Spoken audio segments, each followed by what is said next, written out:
Hey guys, Anders here. Welcome back to another video. In today's video, we'll be talking about the new Battlefield 2042 Season 5 AR spread changes. One of the biggest changes the game has seen to its gunplay since, I believe, the beginning of the game.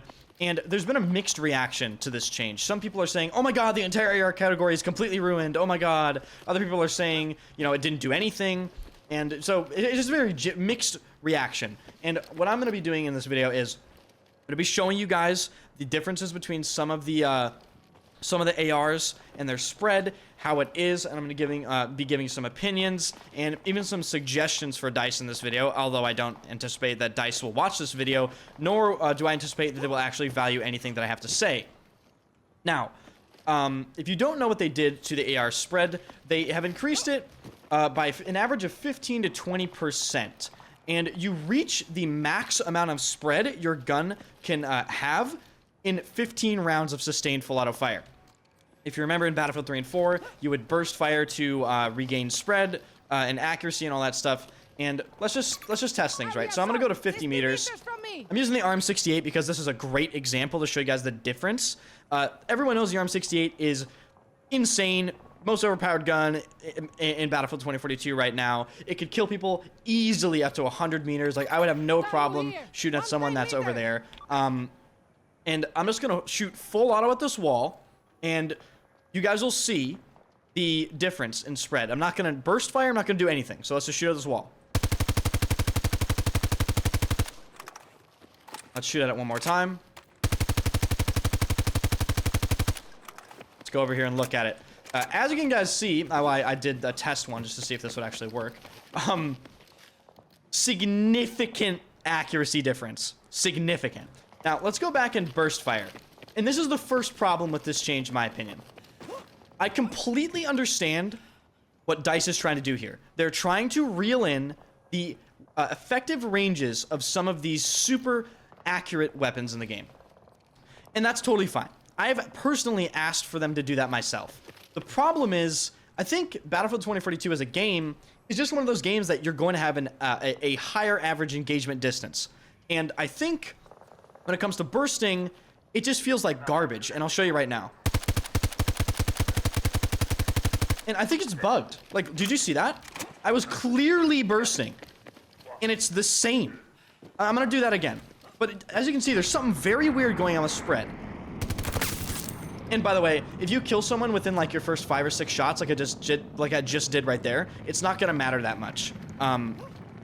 So this definitely rewards initial accuracy quite a bit, even at distance. But I'm gonna burst again, and let's just see if it actually does that. And I'm gonna burst even slower than I did before to make sure people can hear the clear stop in me firing.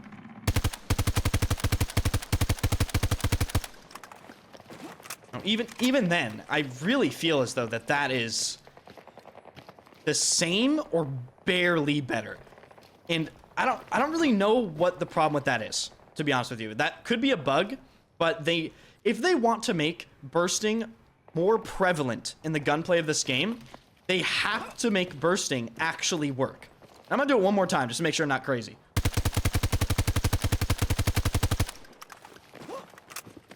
That one was a little better, but even then, I mean, you can see that it's not the result that you would anticipate it being, right? You would anticipate it to be like, I don't know, maybe about this big when you're bursting. I'm not sure. Maybe that's a bit of a brutal expectation for me, but it's certainly not as large of a difference as people would anticipate. Now, let's just jump into some of the other thoughts that I have. As far as my other thoughts regarding this AR spread change, I do feel as though that this is the right direction. It absolutely needs to be tweaked, though. Like I mentioned in that clip, bursting needs to be addressed.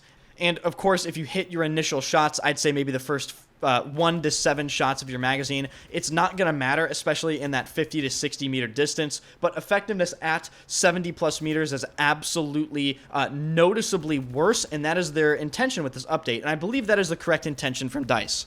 However, even though the correct intention is to reduce the engagement range distance, I do think you need to understand that Battlefield 2042 is just going to have longer average engagement distances. And this is where the max spread comes into account. What I'm referring to when I talk about max spread is the maximum amount of spread your weapon gets to while shooting. And that would, of course, be at the 15th shot of your magazine, because that is the highest point of spread.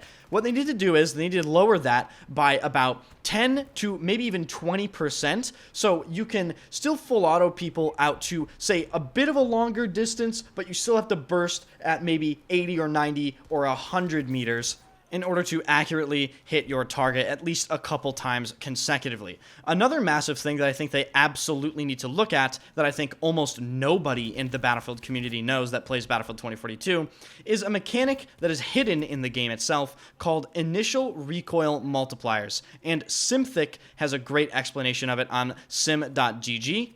If you're familiar with Simthic, you will know that they did a lot of great weapon work for Battlefield 1 and Battlefield 4. They're essentially the data miner number people for Battlefield.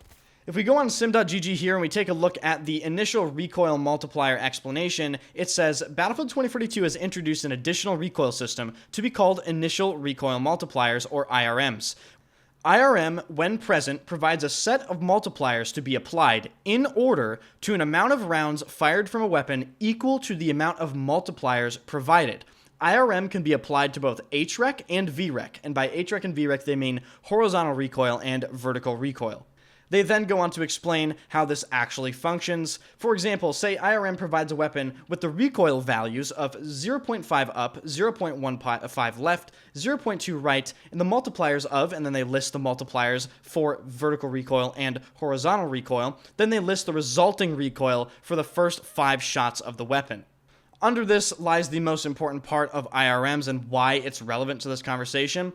Quote, not only is each one of these 5 shots unique to one another, but all are different compared to the base values of the weapon. It should be stated that not all weapons have IRM. Those that do have IRM may differ in IRM severity and duration compared to other weapons. Even within the same weapon, IRM may not have the same amount of values or values at all for both VREC and HREC.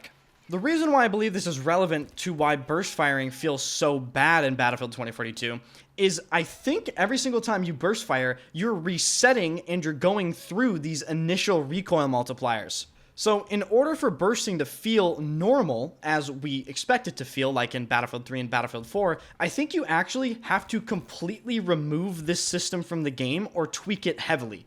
And if you have a better understanding of this system, please comment in the comment section down below. If maybe you're a Simthic data miner person, or maybe you wrote this website, please educate me in the comment section down below if I'm misunderstanding this. But it sure sounds like to me that every single time you're bursting a weapon, you have to go through these initial recoil multipliers yet again, on top of the fact that it seems like bursting doesn't seem to have much of an effect on your weapon's spread whatsoever. That is going to do it for this video, though, guys. Thank you guys so much for hanging out. I really do appreciate it. If you enjoyed the video, hit the like button and subscribe to the channel. I do believe that DICE is on the right track with this. I just don't think they went about it the correct way. I think they have a lot of things to tweak, and I think if they actually do make the necessary changes, it would benefit Battlefield 2042 as a whole, because you'd get what you basically wanted, right? You'd get reduced engagement distances, which means you're dying to less crazy AR sprays at like 150 meters, but you're also putting some more depth into your gunplay and just basically providing your players something to learn, and that is always a great idea. So thank you guys so much for watching, and I will see you guys in the next one.